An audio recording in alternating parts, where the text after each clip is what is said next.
285 centimeters in feet? First of all, we need to know the value of 1 centimeter in feet.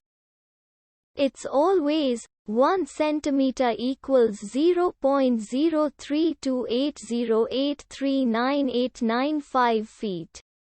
Now we have to multiply 0.03280839895 by 285. Therefore, 285 centimeters times 0.03280839895 feet equals 9.350393700075 feet.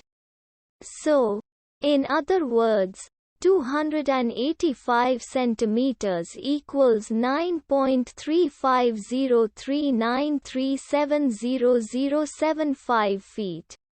We hope you have enjoyed this video. Please like and subscribe to our channel for more videos like this.